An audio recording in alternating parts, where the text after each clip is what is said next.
नमस्कार दोस्तों। Read psycho की टेस्ट सीरीज चल रही थी जिसका अगला वीडियो है। देखिए आज की वीडियो का पहला प्रश्न, किसके अनुसार वातावरण वह बाहरी शक्ति है जो हमें प्रभावित करती है। तो किसके अनुसार? रोज के अनुसार वातावरण वह बाहरी शक्ति है जो हमें प्रभावित करती है।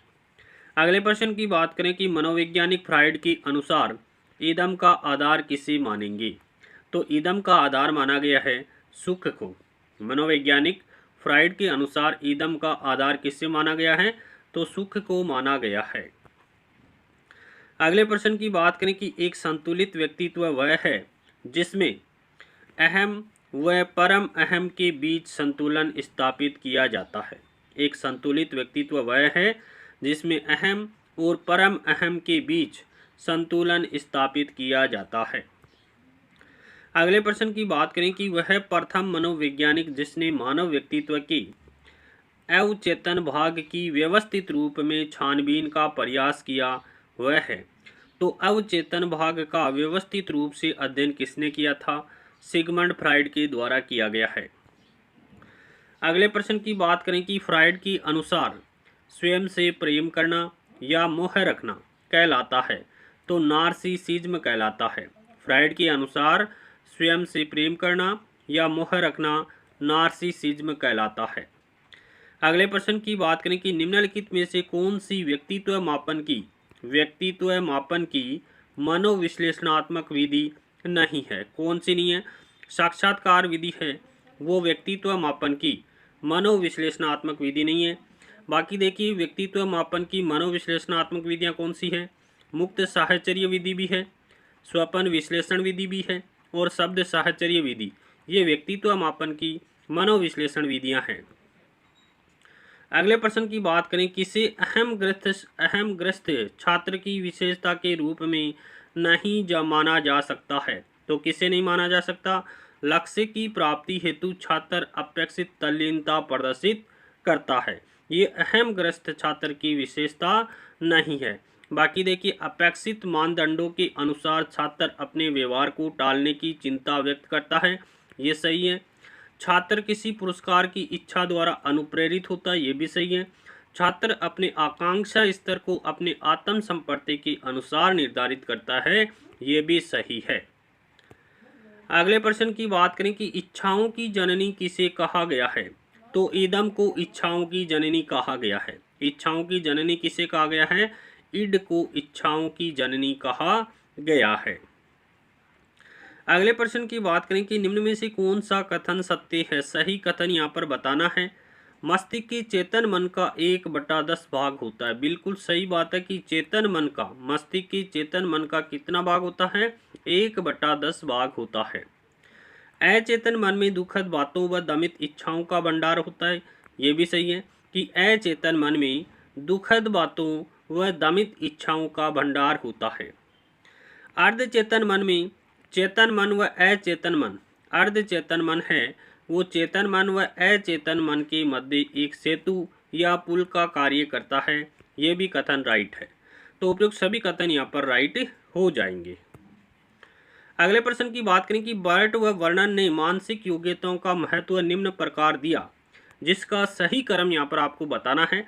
तो पहला ही ऑप्शन यहाँ पर करेक्ट हो जाएगा कि सबसे पहले सामान्य मानसिक योग्यता आती है, उसके बाद में प्रमुख खंड, फिर गौण खंड और फिर विशिष्ट योग्यता। इस प्रकार से ये क्रम राइट हो जाएगा कि सबसे पहले मानसिक योग्यता आती है, उसके बाद में प्रमुख खंड, गौण खंड और विशिष्ट योग्यता। ये बर्ट व वर्णन ने मानसिक योग्यताओं का महत्व बताया है। अगले प्रश्न की बात करें कि अभिप्रेरणा अधिगम का सर्वोत्कृष्ट राजमार्ग है, यह कथन किसका है?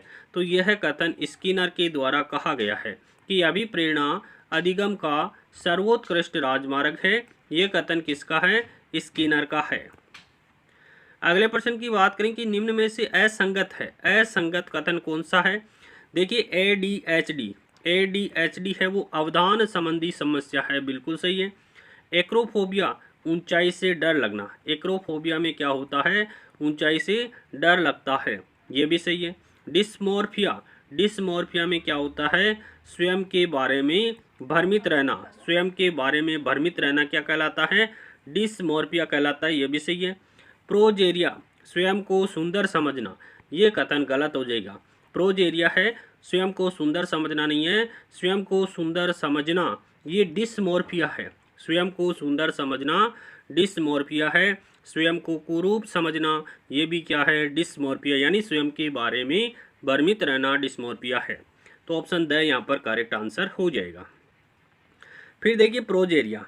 प्रोजेरिया क्या होता है, कम उम्र में वृद्धावस्था के लक्षण दिखाई देते हैं, उस विकार को क्या कहते हैं, प्रोजेरिया कहा जाता है। और डिसमोर्फिया की बात करें तो देखिए स्वयं के बारे में भ्रमित रहना डिसमोर्फिया कहलाता है। जैसे बात करें स्वयं को सुंदर समझना डिसमोर्फिया है, कुरूप समझना ये भी क्या है, डिसमोर्फिया है। अगले प्रश्न की बात करें कि आवश्यकता पूर्ति का सिद्धांत किसने दिया, तो अब्राहम मेस्लो के द्वारा दिया गया है। आवश्यकता पूर्ति का सिद्धांत किसने दिया, अब्राहम मेस्लो के द्वारा दिया गया है। अगले प्रश्न की बात करें कि उद्दीपक अनुक्रिया अधिगम संबंधित है, तो ये रॉबर्ट गेने से संबंधित है। उद्दीपक अनुक्रिया अधिगम किससे संबंधित है, रॉबर्ट गेने से संबंधित है। अगले प्रश्न की बात करें कि निम्नलिखित में से कौन सा मनोवैज्ञानिक आत्मा के रूप में मनोविज्ञान विचारधारा का समर्थक नहीं है। कौन सा मनोवैज्ञानिक नहीं है, प्लेटो ने बताया कि मनोविज्ञान आत्मा का विज्ञान है, अरस्तु ने भी बताया था कि मनोविज्ञान आत्मा का विज्ञान है, और डेकार्टे ने भी बताया था कि मनोविज्ञान आत्मा का विज्ञान है, लेकिन वुंट ने ऐसा नहीं बताया। ऑप्शन 2 द यहाँ पर करेक्ट आंसर हो जाएगा। अगले प्रश्न की बात करें कि जीन पियाजे के अनुसार नैतिक विकास की अवस्था है परातयता अन्योन्यता का आयु समूह कौन सा है, तो 5 से 8 वर्ष है। जीन पियाजे के अनुसार नैतिक विकास की अवस्था है परातयता अन्योन्यता का आयु समूह कितना है, 5 से 8 वर्ष है।